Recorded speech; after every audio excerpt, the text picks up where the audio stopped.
हंस और शिवांगी एक दूसरे को देख जैसे सारी दुनिया को भूल चुके थे। उन्हें याद भी नहीं था कि वो इस वक्त कहाँ हैं। आंखें बरसने को तैयार थीं। इधर अनिकेत और उधर उद्धव सिंह की नजर जैसे ही शिवांगी और हंस पर गई, दोनों हैरान रह गए।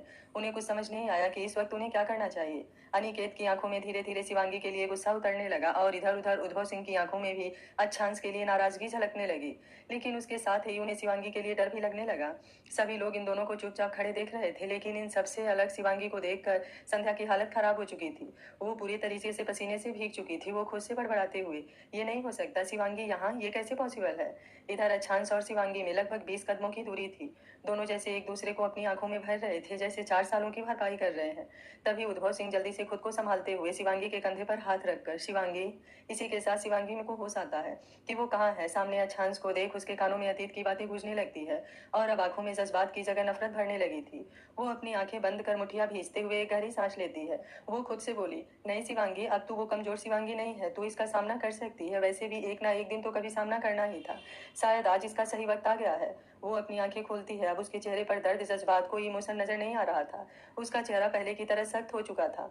इधर अच्छांश भी अनिकेत की आवाज से होश में आता है, लेकिन उसकी आंखें भरी हुई थी। अनिकेत उसके कंधे पर अपने हाथों का दबाव बनाते हुए धीरे से, खुद को संभाल, हम इस बारे में बाद में बात करेंगे। इस वक्त हम बहुत सारे लोगों के बीच है, सबकी नजर तुझ पर ही है। लेकिन अच्छांश का दिल तो संभल ही नहीं रहा था। इस वक्त तो उसका मन जल्दी से शिवांगी को अपनी बाहों में भर सारी शिकायतें करने को कह रहा था। अनिकेत बोला, भूल मत उसने क्या किया था, अब वो किसी और की है। ये याद आते ही अच्छांश को उस दिन शिवांगी के घर पर हुई सारी बातें याद आने लगती है और उसका दिल भी नफरत से भर उठता है। शिवांगी अपने मजबूत कदमों को बढ़ाते हुए मेहरा की तरफ बढ़ जाती है। रिवांश मुस्कुराते हुए अपना हाथ बढ़ाकर, वेलकम मिस सिंह। शिवांगी अपना हाथ बढ़ाकर, थैंक यू। शिवांगी की आवाज में एक मजबूती थी, लहजा नरम, लेकिन एक अलग ही रुतबा उसकी आवाज से झलक रहा था। रतन मेहरा, सच में मिस्टर सिंह, आपकी बेटी तो काबिले तारीफ है। अच्छांश ये सब सुनते हुए हैरान हो रहा था। उसके साथ अनिकेत भी कुछ समझ नहीं पा रहा था। शिवांगी की नजर संध्या की तरफ जाती है, जो इस वक्त अच्छांश के पीछे छुपने की कोशिश कर रही थी। ये एक देख शिवांगी के होठों पर एक व्यंग्यात्मक मुस्कुराहट आ जाती है। बीते अतीत के जख्म और ज्यादा ताजा हो जाते हैं। उद्धव सिंह, यही तो बात है मेरी बेटी में। मैं खुद किस्मत हूँ कि ये मेरी बेटी है। लेकिन कुछ लोग बहुत बदकिस्मत होते हैं, जिन्हें हीरे की कद्र मालूम नहीं होती। शिवांगी रिवांश की तरफ देखते हुए, बर्थडे बॉय कहाँ है? आखिर आज पार्टी तो उनके लिए ही है। रिवांश अच्छांश की गोद से आर्यन को लेते हुए, ये मेरा बेटा और आज का बर्थडे बॉय। फिर आयशा को अपने करीब करते हुए, ये मेरी पत्नी आयशा मेहरा। वो अपने मम्मी पापा से भी परिचय कराता है। शिवांगी अपने पॉकेट से एक छोटा सा बॉक्स निकालते हुए उसमें से खोलकर एक गोल्डन और प्लेटिनम का चेन निकालती है, जिसमें एक त्रिशूल के साथ डमरू बना हुआ था, जो देखने में एलिगेंट लग रहा था। शिवांगी आर्यन के गले में उसे पहनाते हुए, हैप्पी बर्थडे बेबी बॉय, भगवान आपको बल, बुद्धि और दीर्घायु बनाए। उसके बाद वो विवान को इशारा करती है। विवान अपने हाथ में पकड़े 3-4 गिफ्ट के डब्बे रिवांश और आयशा की तरफ बढ़ा देता है। आयशा बोली, इन सब की क्या जरूरत थी? उद्धव सिंह बोले, ये सब तो आज बर्थडे बॉय के लिए है, इसलिए आप लोग मना मत कीजिए। शिवांगी बोली, मिस्टर मेहरा, अब मुझे इजाजत दीजिए। रतन सिंह बोले, ऐसे कैसे मिस सिंह, आप अभी तो आई हैं, कम से कम केक तो कटने दीजिए। शिवांगी उद्धव सिंह की तरफ देखती है। उद्धव सिंह उसका हाथ पकड़ आंखों से शांत रहने का इशारा करते हैं, क्योंकि उन्हें मालूम था ऊपर से शांत शिवांगी के दिल के अंदर कितना शोर हो रहा है। रिवांश बोला, चलिए मैं आपको अपनी कुछ गिफ्ट से मिलाता हूँ। कहते हुए वो अच्छांश की तरफ इशारा करता है। इनसे मिलिए, हमारे फैमिली फ्रेंड और देश की सबसे बड़ी मोटर कंपनी के सीईओ अच्छांश सिंह सूर्यवंशी। शिवांगी मुस्कुराते हुए अच्छांश को देखते हुए, आपसे मिलकर अच्छा लगा। अच्छांश, जो अभी भी शिवांगी को ही देख रहा था, उसकी आवाज से होश में आते हुए अपना हाथ आगे बढ़ाता है, लेकिन शिवांगी दूसरे गेस्ट की तरफ बढ़ जाती है। रिवांश और आयशा उसे कुछ और बिजनेसमैन से मिलाते हैं। शिवांगी भी उनसे परफेक्ट बिजनेस वुमेन की तरह बातें कर रही थी। इधर संध्या को डर के साथ गुस्सा भी आ रहा था। वो जल्दी से वॉशरूम का बहाना करके वहां से निकल जाती है। अच्छांश का तो वैसे भी उस पर कोई ध्यान नहीं था, जहां ब्लैक साड़ी में वो सबकी नजरों में आ रही थी। अच्छांश ने एक उड़ती हुई नजर भी उसकी तरफ नहीं डाली थी। अच्छांश अपने बढ़े हुए हाथ को देखते हुए फीका मुस्कुरा देता है। रतन जी और उनकी पत्नी कुछ और गेस्ट से मिलने लगते हैं। उद्धव सिंह अच्छांश के नजदीक आते हुए, मेरी बेटी से दूर रहना, अब की बार वो अकेली नहीं है। अगर तुम्हारे मन में कुछ भी घटिया प्लान बना तो अब की बार तुम्हारा सामना उसके बाप से होगा। कहते हुए शिवांगी की तरफ बढ़ जाते हैं। अच्छांश और अनिकेत को उद्धव सिंह की बातें समझ में नहीं आती। वो कंफ्यूजन में उन्हें देखता रह जाता है। कुछ देर बाद रिवांश आयशा बीच में आकर अपनी बेटी के साथ खड़े होते हैं। वेटर केक की ट्रॉली ले आया था। रिवांश और आयशा अपने बेटे को गोद में लिए नाइफ पकड़ कर केक कट करवाते हैं। सभी लोग तालियां बजाते हुए हैप्पी बर्थडे सॉन्ग गाते हुए विश करते हैं। तभी शिवांगी का फोन बजने लगता है। शिवांगी भीड़ से निकलकर एक तरफ आते हुए कॉल रिसीव करती है। कॉल गरिमा का था, जो शिवाची के पास रुकी हुई थी। इधर अच्छांश शिवांगी को एक साइड जाते देख जल्दी से उसकी तरफ बढ़ जाता है। उसे उद्भव सिंह की बातें समझ नहीं आई थी, ना ही उन बातों से उसका कुछ लेना देना था। वो तो बस इस वक्त शिवांगी से मिलना चाहता था, उससे बात करना चाहता था, अपने दिल में दबे सवालों का उससे पूछना चाहता था। इधर शिवांगी कॉल रिसीव करके गरिमा से बात करती है। गरिमा बोली, मैम बेबी बाहर घूमने की जिद कर रहे हैं। शिवांगी ये सुनते ही डर जाती है। अचानक से अच्छांश का ख्याल आता है। वो तो अच्छांश को सामने पाकर शिवाची के बारे में भूल ही चुकी थी कि वो भी यहाँ है। वो जल्दी से, गरिमा फोन उसके कान से लगाइए। गरिमा स्पीकर खोलकर शिवांश को फोन दे देती है। शिवांगी बोली, जान थोड़ी देर उनकी बात मान लीजिए, बस मैं 10 मिनट में आ रही हूँ। शिवांश बोला, लेकिन मुझे बाहर घूमना है, आप मुझे लेकर नहीं गए, नानू भी नहीं है। शिवांगी बोली, बस बच्चा, थोड़ी देर में ही मैं और नानू आपके सामने होंगे। शिवांश बोला, ओके जल्दी आइए जान। शिवांगी मुस्कुराते हुए, बिल्कुल मेरी जान। उसके बाद जैसे ही कॉल कट करके जाने के लिए मुड़ती है, सामने अच्छांश लाल लाल आंखों से उसे घूर रहा था। उसके चेहरे से साफ जाहिर हो रहा था कि उसने कुछ बातें सुन ली थी, लेकिन शिवांगी को इससे कोई लेना देना नहीं था। वो उसे इग्नोर करते हुए वहां से जाना चाहती है। तभी अच्छांश उसकी कलाई पकड़ते हुए अपनी तरफ खींच लेता है। शिवांगी अच्छांश के एक्शन से थोड़ी हैरान हो गई, लेकिन जल्दी ही खुद को संभालते हुए अच्छांश को अपने से दूर किया। वो जल्दी से अपना हाथ छुड़ाते हुए, हिम्मत कैसे हुई आपकी मुझे छूने की? लगता है आपके खानदान ने तमीज का कभी नहीं सिखाया है। अच्छांश बोला, मेरे खानदान ने क्या सिखाया है ये सोचने की जरूरत नहीं है। आज तक दिल में एक उम्मीद थी कि जो भी हुआ कहीं वो सब झूठ होगा, लेकिन आज मुझे खुद पर गुस्सा आ रहा है कि मैंने अपनी आंखों पर पट्टी बांध ली थी। आपका असली चेहरा मेरे सामने था और मैं उसे झुठलाने की कोशिश कर रहा था। शिवांगी बोली, दोहरे चेहरे रखने वाले लोगों के मुंह से ऐसी बातें अच्छी नहीं लगती। बाय द वे, मैं आपको नहीं जानती, इसलिए आइंदा से मेरा रास्ता रोकने की कोशिश मत कीजिएगा, कहते हुए जल्दी से वहां से निकल जाती है। तभी अनिकेत अच्छांश के पास आते हुए, हो गई तसल्ली, करवा ली बेइज्जती, और कितना तो उसके लिए खुद की सेल्फ रिस्पेक्ट को मारेगा। अच्छांश बोला, जब तक मेरे सवालों के जवाब नहीं मिल जाते। आखिर उसने मेरे साथ ऐसा क्यों किया? मैंने क्या बिगाड़ा था उसका? क्यों मेरे मोहब्बत को मजाक बना दिया? क्या सिर्फ प्रॉपर्टी के लिए? अनिकेत बोला, अच्छा इन सब में कुछ नहीं रखा है, बल्कि जितना तू इन सवालों को ढूंढने की कोशिश करेगा, जख्म ताजा होते जाएंगे। इस वक्त तेरा इतना स्ट्रेस लेना सही नहीं है। चल हम लोग होटल चलते हैं। तभी अनिकेत को संध्या का ध्यान आता है। वो चारों तरफ देखते हुए, ये संध्या कहाँ गई? संध्या का नाम सुनते ही अच्छांश जैसे फिर से हकीकत में आता है। शिवांगी को देखने के बाद तो वो भूल ही चुका था कि अब उसकी शादी हो गई है। ये ख्याल आते ही वो पसीने से भीग उठता है। अचानक से उसके सर में दर्द और बॉडी में भी दर्द शुरू हो जाता है। वो जैसे ही गिरने को होता है, अनिकेत उसे संभालते हुए, यार तू ठीक तो है ना? तू इतना स्ट्रेस क्यों ले रहा है? अच्छांश अपनी आंखों को जबरदस्ती खोलते हुए, मेरी हड्डियों में दर्द महसूस हो रहा है। तभी अनिकेत की नजर उसके चेहरे पर जाती है जहां नाक से खून आने लगा था। अनिकेत ये देखते ही घबरा जाता है। वो जल्दी से रुमाल लेकर नाक पर रखते हुए गार्डन से बाहर निकल जाता है। अच्छांश उसे रोकते हुए, अन्नी मेरी बात सुन, मैं ठीक हूँ। अनिकेत बोला, चुपचाप बैठ, हम अभी डॉक्टर के पास जा रहे हैं, कहते हुए वो ड्राइवर को गाड़ी हॉस्पिटल की तरफ लेने को कहता है। इधर शिवांगी उद्भव सिंह के पास आकर शिवाची के बारे में बताते हुए मेहरा परिवार से विदा लेती है। वे लोग भी कल मीटिंग फिक्स कर उन्हें जाने की इजाजत दे देते हैं। शिवांगी जल्दी से उस कमरे में आती है जहां शिवाच मुंह फुलाकर बैठा था। शिवांगी और उद्भव सिंह को देखकर और ज्यादा मुंह फुला लेता है। शिवांगी गरिमा को नीचे पार्टी में भेज देती है। शिवाच उद्भव सिंह और शिवांगी के साथ खेलने लगता है।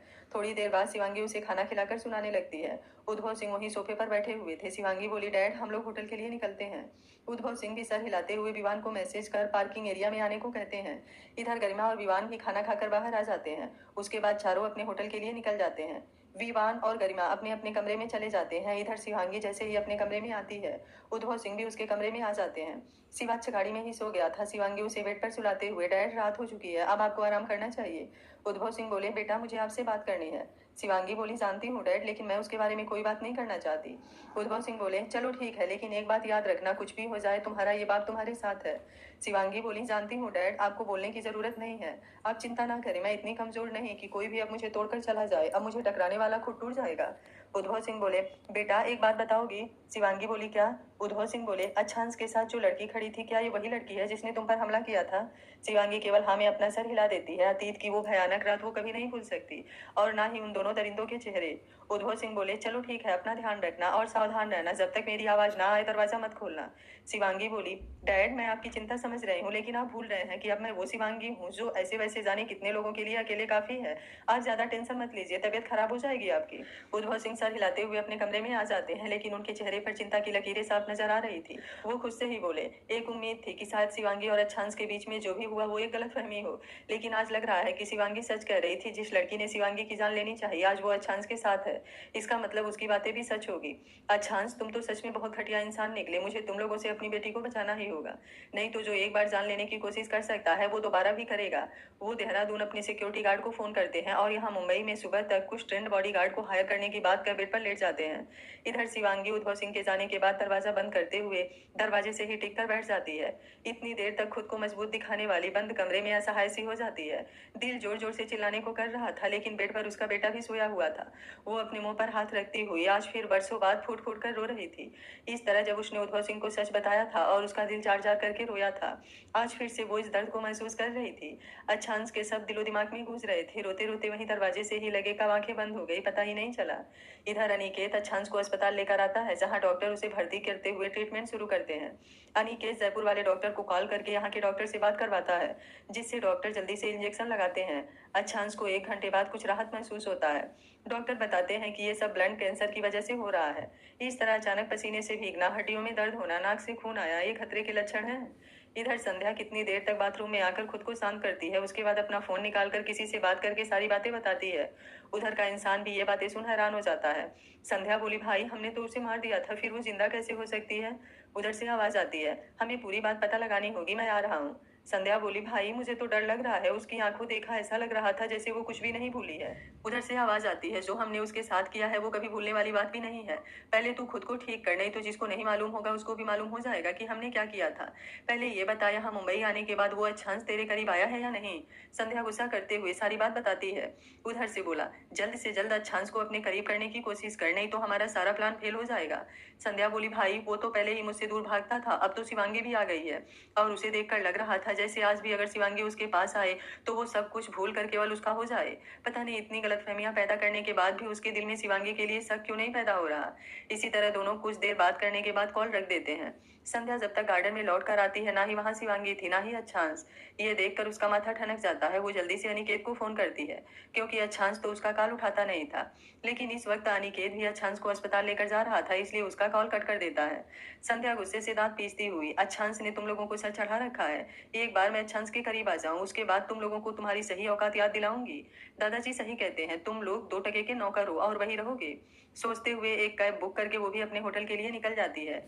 इधर अच्छांश लगभग 2 घंटे हॉस्पिटल में रहने के बाद अनिकेत के साथ होटल के लिए निकल जाता है। अनिकेत को अब संध्या का ख्याल आता है। वो संध्या को कॉल करता है। तब तक संध्या होटल में पहुंचकर फिर से अपने प्लानिंग में लगी हुई थी कि कैसे वो शिवांगी को अच्छांश से दूर रखे। अपनी काली करतूतें याद कर करके उसे डर भी लग रहा था। तभी अनिकेत का कॉल आता देख गुस्से से, ये अब मुझे क्यों कॉल कर रहा है, कहते हुए कॉल उठाती है। अनिकेत उससे पूछता है कि वो कहाँ है। तब वो फिर से मासूमियत की चादर ओढ़ते हुए बताती है कि वो तो वॉशरूम में चली गई थी, आई तो वो लोग नहीं थे, इसलिए वो डर गई थी कि वो लोग उसे छोड़कर चले गए और वो बहुत देर तक इंतजार करने के बाद होटल आ गई। अनिकेत सारी बात बताकर उसे आराम करने को कहता है। ये सुनते ही संध्या अपना नाटक शुरू कर देती है। अनिकेत उसे समझाता है कि अच्छांश ठीक है और वे लोग होटल ही आ रहे हैं। जैसे ही वो लोग पहुंचते हैं, संध्या दरवाजे के बाहर ही खड़ी थी। वो एक भी चांस नहीं गंवाना चाहती थी जहां उसे कोई गलत समझे। अच्छांश बिना उसकी तरफ देखे अपने कमरे में जाकर दरवाजा बंद कर लेता है। अनिकेत भी संध्या को सोने जाने को कह अपने कमरे में आ जाता है। सवाल तो उसके मन में भी ढेर सारे थे, बस उसे अच्छांश की फिक्र हो रही थी। वो जयपुर कॉल करके दोस्तों को सारी बात बताता है। पांचों दोस्त कॉन्फ्रेंस कॉल पर फिर से शिवांगी को गालियां देते हुए बातें करने लगते हैं। इधर अच्छांश बेड पर लेटते हुए शिवांगी को याद कर फिर से तड़पने लगा था। अच्छांश हॉस्पिटल से आकर अपने कमरे में शिवांगी को याद करते हुए तड़प रहा था। नीचे कमरे में शिवांगी भी सिसक रही थी। आज दोनों इतने करीब आकर भी कैसे मीलों दूर थे। तभी अचानक अच्छांश को याद आता है कि कल से ही उसे शिवांगी के अपने पास होने का एहसास हो रहा था।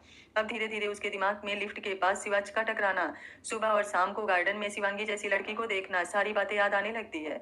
वो खुद से ही, क्या सच में शिवांगी मुझे भूलकर आगे बढ़ गई है?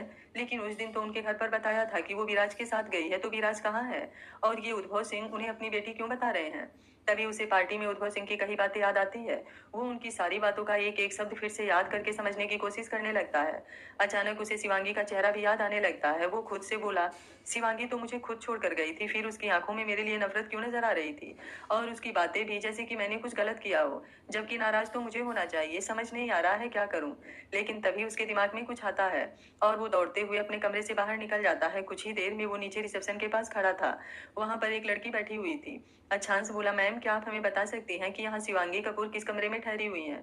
वो लड़की बोली, सॉरी सर, इस तरह हम किसी का डिटेल नहीं दे सकते। अच्छांस अपना नाम बताते हुए, प्लीज बहुत अर्जेंट है, मैं कोई गलत आदमी नहीं हूँ, समझता हूँ आपका काम। वो लड़की, सॉरी सर, मेरी भी मजबूरी है, अगर इसकी खबर मैनेजर को लग गई तो मेरी जॉब चली जाएगी। अच्छांस बोला, आपके मैनेजर कहाँ हैं, प्लीज मेरी उनसे बात करवाइए।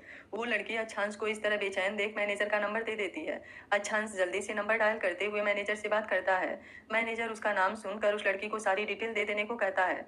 वो लड़की कंप्यूटर पर सारी डिटेल देखने लगती है।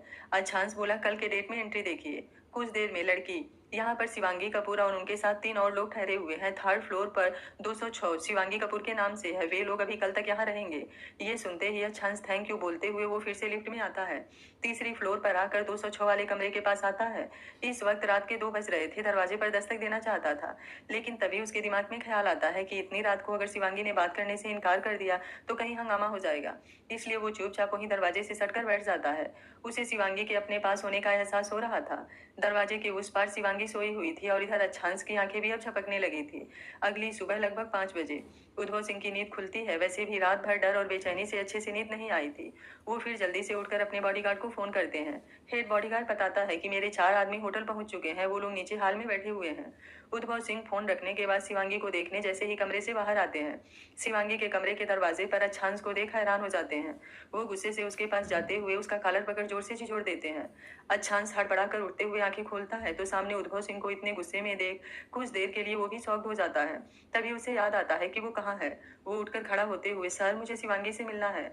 उद्धव सिंह गुस्से से उसका हाथ पकड़कर खींचकर अपने कमरे में ले जाते हैं। उन्हें डर था कि दोनों की आवाज सुनकर शिवांगी बाहर ना आ जाए। अच्छांस बोला, प्लीज सर मुझे शिवांगी के पास जाने दीजिए। उद्धव सिंह उसे लाकर कमरे में धक्का देते हुए, कहा था ना तुम्हें, मेरी बेटी से दूर रहो, तुम्हें बात समझ नहीं आती, अपने आप को खुदा समझते हो तुम, जो चाहो वही होगा। अच्छांस बोला, देखिए सर, मैं नहीं जानता कि आप कौन हैं और आप क्यों इस तरह से बातें कर रहे हैं। आपकी कोई भी बात मुझे समझ नहीं आ रही, मैं तो आपको जानता भी नहीं, फिर मुझसे इतनी नाराजगी क्यों, और शिवांगी को आप कैसे जानते हैं। उद्धव सिंह गुस्से से चिल्लाते हुए, अपनी गंदी जबान से मेरी बेटी का नाम लेना बंद करो। अच्छांस बोला, देखिए सर, गुस्सा मुझे भी आ रहा है, लेकिन मैं समझता हूँ कि आप मुझसे बड़े हैं, इसलिए मैं आपकी रिस्पेक्ट कर रहा हूँ, लेकिन आप इस तरह बिना बात के मुझ पर चिल्लाए जा रहे हैं। प्लीज मेरी बात समझिए, शिवांगी से बात करना जरूरी है, नहीं तो फिर मुझसे दूर चली जाएगी। मुझे उससे कुछ सवालों के जवाब चाहिए। उद्धव सिंह बोले, कौन से सवालों का जवाब चाहिए? यही कि वो जिंदा कैसे बच गई, या ये कि तुम एक बार फिर उसके दिल से खेलना चाहते हो, या फिर उसकी जान लेना चाहते हो? क्या चाहते हो तुम? अच्छांस ये बातें सुनकर अब अपने को काबू में नहीं रख पाता। वो भी चिल्लाते हुए, बंद कीजिए अपनी बकवास, बहुत देर से सुन रहा हूँ आपकी बातें, लेकिन आप तो समझने के लिए तैयार ही नहीं है। मैं शिवांगी की जान लूंगा? मैं? आपने ये सोचा भी कैसे? वो मेरी जिंदगी है। नफरत तो मुझे होनी चाहिए उसने जो मेरे साथ किया, उसके लिए मुझे उसे कभी माफ नहीं करना चाहिए था, लेकिन फिर भी हर पल उसी के लिए मैं तड़प रहा हूँ। कितने शर्म की बात है ना कि मैं आज अपना सेल्फ रिस्पेक्ट भूलकर आप लोगों के सामने इतना हद तक गिर रहा हूँ। क्यों? आज तक कोई भी ऐसा पैदा नहीं हुआ जिसके सामने अच्छांस सिंह सूर्यवंशी का सर झुके, लेकिन शिवांगी के लिए खुद को गिरा रहा हूँ। क्या कहा आपने? मैं उसके दिल से खेल रहा हूँ? पूछिए शिवांगी से, मेरे दिल से खेलकर तो वो गई है, मेरी मोहब्बत का मजाक बनाकर। कहते हुए वो वहीं बैठकर अपने चेहरे को दोनों हाथों से ढकते हुए रोने लगता है। उद्धव सिंह अच्छांस को इस तरह देख कंफ्यूज हो जाते हैं। उसकी बातों का दर्द उन्हें उस पर विश्वास करने को कह रहा था। वो जैसे ही अच्छांस के कंधे पर हाथ रखना चाहते हैं, अचानक से उस लड़की का चेहरा आंखों के सामने आ जाता है जो अच्छांस के साथ खड़ी थी, और ये याद आते ही वो फिर से 2 कदम पीछे हो जाते हैं। उद्धव सिंह बोले, बंद करो ये अपना नाटक, मेरी बेटी के जज्बातों से खेलकर खुद को बेगुनाह साबित करना चाहते हो। अच्छांस हिचकियां लेते हुए, देखिए सर, मैं फिर से आपको एक बार कह रहा हूँ, आपकी कोई बात मुझे समझ नहीं आ रही। अगर आप मुझसे किसी बात से गुस्सा है तो प्लीज बताइए, आप क्यों बार बार कह रहे हैं कि मैं उसके जज्बातों से खेल रहा हूँ? उसकी जान लेने की कोशिश की, जबकि वो तो खुद मुझे छोड़कर गई थी, दौलत के लिए किसी और लड़के से शादी कर ली, यहाँ तक कि वो उस लड़के के कहने पर मुझसे मोहब्बत का नाटक कर रही थी। उद्धव सिंह चिल्लाते हुए, झूठ बोलना बंद करो, मेरी बेटी ने ऐसा कुछ नहीं किया है, उल्टा तुमने उसके प्यार को, उसके जिस्म को पैसों से खरीदने की कोशिश की। उससे भी मन नहीं भरा तो अपनी पत्नी और उसके भाई को उसकी इज्जत लूटने के लिए भेज दिया। ये सुनते ही अच्छांस जैसे शॉक्ड रह जाता है। उसकी आंखों में हैरानी साफ साफ नजर आ रही थी। उद्धव सिंह बोले, क्या हुआ? सच बर्दाश्त नहीं हो रहा? सोच रहे हो कि तुम्हारी सच्चाई मैं कैसे जानता हूँ? अच्छांस जल्दी से उद्धव सिंह के कंधे को पकड़ते हुए, क्या कहा आपने? नहीं, शायद मैंने कुछ गलत सुना है। उद्धव सिंह बोले, सही सुना है, तुम्हारा असली चेहरा मैं अच्छे से जानता हूँ, इसलिए मेरे सामने ये अनजान बनने का नाटक बंद करो। अच्छांस 2 कदम पीछे होते हुए खुद से बड़बड़ाते हुए, नहीं, मैंने गलत सुना है। शिवांगी को मारने की कोशिश, उसकी इज्जत? नहीं, पागल हो जाऊंगा मैं, ये क्या हो रहा है? कहते हुए वो बेजान कदमों से फिर से नीचे फर्श पर गिर जाता है। उसका सर फटने को तैयार था, दिल में आज एक अजीब सी चुभन हो रही थी। वो चुभन तो शिवांगी के धोखा देने पर भी नहीं हुई थी। कितना गंदा इल्जाम था ये, वो अपनी मोहब्बत को सोच भी नहीं सकता था। उद्धव सिंह उसकी हालत देख फिर से उसे अजीब नजरों से देखने लगे। अच्छांस अचानक से अपना सर पकड़ते हुए नीचे जमीन पर गिर गया। पूरा शरीर फिर से एक बार पसीने से भीग चुका था। ये देखकर उद्भव सिंह घबरा गए। वो जल्दी से अच्छांस के चेहरे को थपथपाते हुए उसे बैठाने की कोशिश करने लगे। अच्छांस बेहोशी में भी बड़बड़ाते हुए, शिवांगी, नहीं, मैं ऐसा शिवांगी के बारे में सोच भी नहीं सकता। उद्भव सिंह टेबल पर से पानी उठाकर उसके चेहरे पर मारते हैं, लेकिन अच्छांस की हालत बिगड़ती जा रही थी। उद्भव सिंह अब पूरी तरह से डर गए थे। वो जल्दी से विवान को फोन कर अपने कमरे में बुलाते हैं। विवान, जो अभी तक सो रहा था, अचानक से कॉल देख और उनकी बातें सुन इसी तरह दौड़ते हुए उनके कमरे में आया। फर्श पर अच्छांस को बेहोश देख वो भी एक पल के लिए शॉक्ड हो गया। उद्भव सिंह चिल्लाते हुए, देख क्या रहे हो, जल्दी से इसे बेड पर लिटाओ, तब तक मैं डॉक्टर को फोन करता हूँ। विवान भी जल्दी से उद्भव सिंह की हेल्प से उसे बेड पर सुलाता है। उद्भव सिंह जल्दी से रिसेप्शन पर फोन करके जल्द से जल्द डॉक्टर बुलाने को कहते हैं। विवान बोला, सर, इनका शरीर तो पूरी तरह से पसीने पसीने हो गया है। उद्भव सिंह, जल्दी से एक तौलिया भिगा कर ले आओ। विवान जल्दी से तौलिया भिगा कर लाता है। तब तक उद्भव सिंह उसका शर्ट खोलकर हटाते हैं। एसी का टेम्परेचर बढ़ाते हुए उसके हाथ और पैरों को रगड़ने लगते हैं। तभी विवान भी तौलियों से उसका चेहरा, गर्दन और पूरे बॉडी को पोंछता है। कुछ ही देर में एक स्टाफ डॉक्टर लेकर उनके कमरे में आता है। उद्भव सिंह बोले, डॉक्टर, ये अचानक से पसीने से लथपथ होकर बेहोश हो गया। डॉक्टर सबको एक तरफ हटने को कह चेकअप करने लगते हैं। डॉक्टर बोला, क्या इन्हें पहले से भी ऐसा होता है? उद्भव सिंह बोले, पता नहीं डॉक्टर। डॉक्टर उसे इंजेक्शन देते हुए, घबराइए मत, अब ये ठीक हो जाएंगे, कुछ देर में होश आ जाएगा। डॉक्टर के जाने के बाद उद्भव सिंह स्टाफ की तरफ देखते हुए, पता करके बताओ, अच्छांस सिंह सूर्यवंशी किस कमरे में ठहरे हैं और उनके साथ कौन कौन है। स्टाफ सर हिलाते हुए बाहर चला जाता है। विवान बोला, लेकिन सर, ये यहाँ क्या करने आए थे? उद्भव सिंह बोले, कुछ नहीं, ये कमरे के बाहर मुझे मिल गए थे, इसलिए हम लोग बात करने के लिए यहाँ आ गए थे। कल पार्टी में इनसे बात नहीं हो पाई थी। विवान भी सर हिला देता है, क्योंकि अच्छांस सिंह सूर्यवंशी को वो भी जानता था। उसे भी उद्भव सिंह की बातों पर विश्वास हो गया। उद्भव सिंह बोले, तुम अपने कमरे में जाओ, इनको होश आने में अभी कुछ वक्त लगेगा, तब तक मैं भी फ्रेश हो जाता हूँ। विवान सर हिलाकर अपने कमरे में आ जाता है। उद्भव सिंह वहीं सोफे पर बैठे सोच में डूब जाते हैं, क्या सही है क्या गलत है। इसमें दिमाग उलझने लगा था। तभी अचानक से कमरे में संध्या और अनिकेत आ जाते हैं। उनके साथ तो स्टाफ भी था। अनिकेत और संध्या घबराते हुए अच्छांस की तरफ बढ़ते हैं। स्टाफ बोला, सर, ये दोनों उनके साथ हैं, इसलिए इनको खबर कर दी। उद्भव सिंह केवल सर हिला देते हैं, लेकिन संध्या को देख उन्हें बहुत गुस्सा आ रहा था। वो घूरते हुए उसे देख रहे थे। संध्या रोते हुए, अच्छांस जी, प्लीज उठ जाइए, ये कैसे हो गया? अनिकेत अच्छांस के गालों को छूते हुए उठाने की कोशिश करता है। उद्भव सिंह कठोर आवाज में, मरा नहीं है जो तुम लोग यहाँ पर शोर मचा रहे हो, डॉक्टर ने इंजेक्शन दे दिया है, कुछ देर में होश में आ जाएगा। अनिकेत उद्भव सिंह की बातें सुन गुस्से से, ये कैसी बातें कर रहे हैं आप? आपके दिल में इंसानियत है भी या नहीं?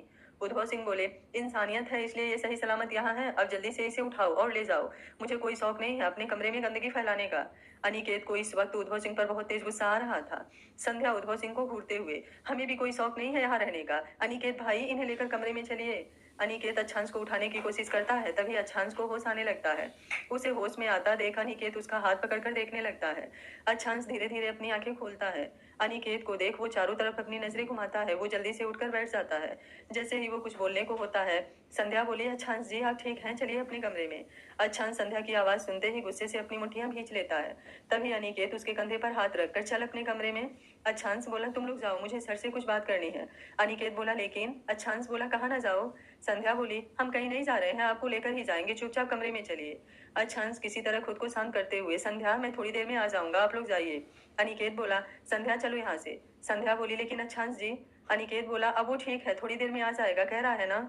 संध्या जाना तो नहीं चाहती थी, लेकिन उसे जाना पड़ता है। उन दोनों के कमरे से जाने के बाद अच्छांस उठकर कमरे का दरवाजा लॉक कर देता है। उद्भव सिंह उसकी हर एक हरकत को अच्छे से नोट कर रहे थे। अच्छांस उद्भव सिंह के सामने खड़े होते हुए, सर, मैं नहीं जानता कि आप मेरे बारे में क्या जानते हैं, लेकिन आपने जितने भी बताया उससे इतना तो मैं समझ गया हूँ कि आपको कोई गलतफहमी हुई है। और मुझे ये भी पता है कि शायद आप मुझ पर भरोसा ना करें, लेकिन आज मैं अपनी तरफ से सारी बातें क्लियर करके जाऊंगा। उसके बाद आप जैसा भी सोचे, आपकी मर्जी। उद्भव सिंह, अच्छांस की बातें सुन, मेरा भी कुछ यही ख्याल है, तुम सारी बातें बताओ, फिर मैं भी सोचूंगा कि तुम पर भरोसा किया जा सकता है या नहीं। क्योंकि इतनी देर में मुझे भी ये समझ आ गया है कि कुछ तो गलतफहमी तुम्हारे और शिवांगी के बीच में है। अब इसमें कितनी सच्चाई है मैं भी जानना चाहता हूँ। दोनों सोफे पर बैठ जाते हैं। तभी अच्छांस की नजर बेड पर रखे मोबाइल पर जाती है। अच्छांस बोला, सर, आपका मोबाइल कहाँ है? उद्भव सिंह अपने पॉकेट में से मोबाइल निकालते हैं। अच्छांस का मोबाइल भी उसके पॉकेट में था। ये देख वो उठकर बेड पर से मोबाइल उठाता है, लेकिन मोबाइल को देख वो हैरान हो जाता है, क्योंकि उसमें रिकॉर्डिंग चालू थी। वो उद्भव सिंह को दिखाता है। उद्भव सिंह भी हैरान हो जाते हैं। अच्छांस रिकॉर्डिंग बंद करके जो भी रिकॉर्डिंग हुआ था उसे डिलीट कर देता है। स्क्रीन पर संध्या का फोटो देख वो समझ जाता है कि ये मोबाइल किसका है। वो खुद से ही, यानी मेरा शक बिल्कुल सही था, तुम्हारे पास जो मुझे नेगेटिविटी महसूस होती थी वो गलत नहीं है। उद्भव सिंह बोले, ये तो तुम्हारी पत्नी का मोबाइल है। अच्छांस अपना गुस्से से मुठ्ठियां भींचते हुए, नहीं है वो मेरी पत्नी, मेरी पत्नी सिर्फ शिवांगी है। पहली पत्नी के होते हुए किसी दूसरी शादी को कानून भी मान्यता नहीं देता। उद्भव सिंह बोले, तो फिर ये कौन है? अच्छांश बोला, चलिए बैठिए, आपको सारी बात बताऊंगा बैठकर। अच्छांश धीरे धीरे अपने और शिवांगी के बारे में जो भी हुआ था एक एक बात बताता है। उद्भव सिंह को तो विश्वास ही नहीं हो रहा था कि अच्छांश जो कह रहा है वो सच है। अच्छांश संध्या से अपनी शादी का सच भी बताता है। ये सुनते ही उद्भव सिंह अपनी आंखें बंद करते हुए, हे भगवान, ये क्या किया आपने? क्या मोहब्बत के लिए हर बार इतना इम्तिहान देना जरूरी होता है?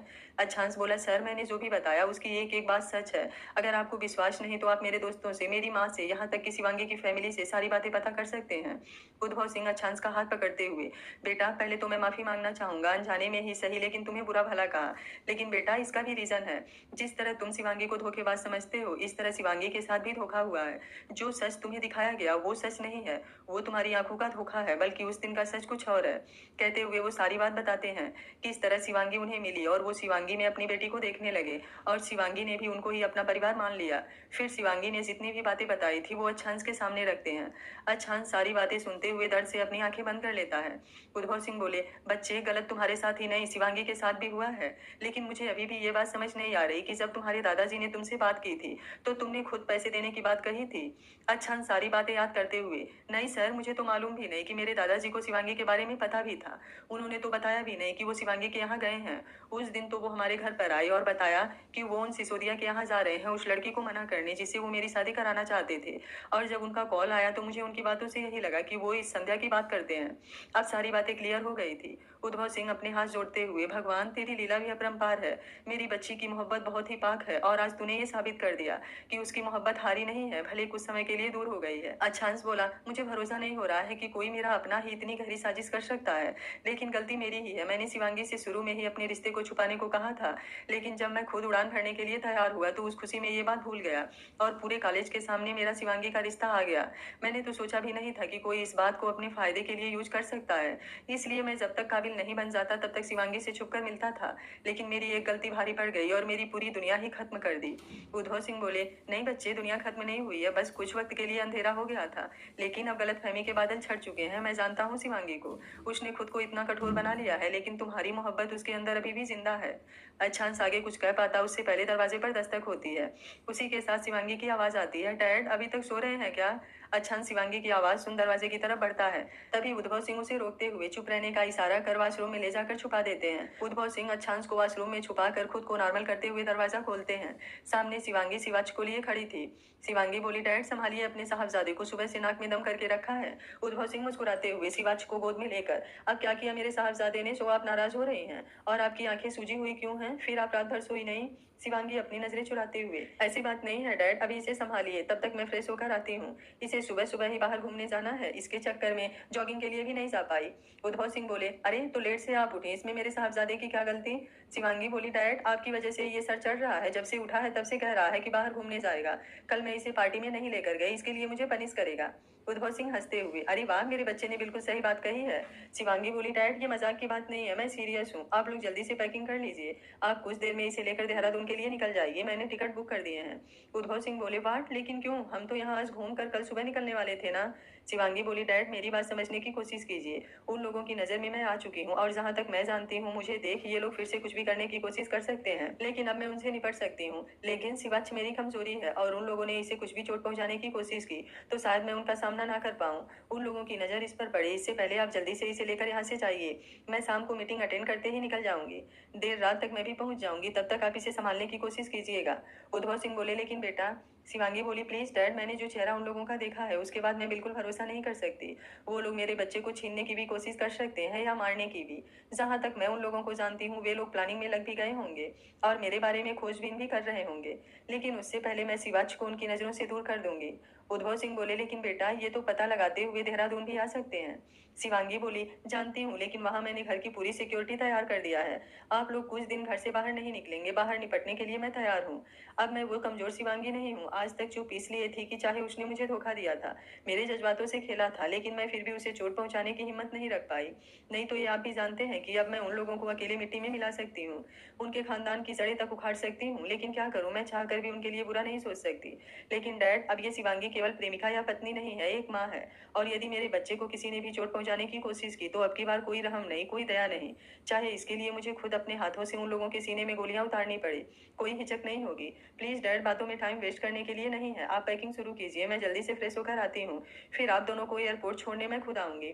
साथ में गरिमा भी जा रही है, वियान मेरे साथ रहेगा। आप मेरी चिंता बिल्कुल मत कीजिए। उद्भव सिंह इस वक्त शिवांगी को कुछ भी कहना ठीक नहीं समझते, क्योंकि इस वक्त वो डर रही थी। डरे भी क्यों ना, जो उसके साथ हुआ था उसका डरना और घबराना लाजमी था। उद्भव सिंह बोले, अच्छा ठीक है, चिंता मत कर, हम लोग चले जाएंगे। चल जाकर जल्दी से फ्रेश हो, मैं भी तैयारी कर लेता हूँ। शिवांगी सर हिलाती हुई कमरे से बाहर आ जाती है।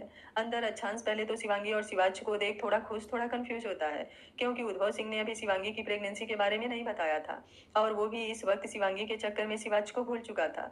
लेकिन शिवाच को देखते ही वो उसके बारे में सोचने लगा। वो खुद से, शिवांगी अगर मुझसे मोहब्बत करती है और उसकी लाइफ में कोई नहीं है, फिर ये बच्चा।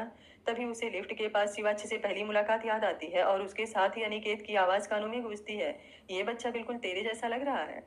अच्छांश ये याद आते ही दीवार से पेट टिकाए फिसलते हुए नीचे फर्श पर बैठ जाता है।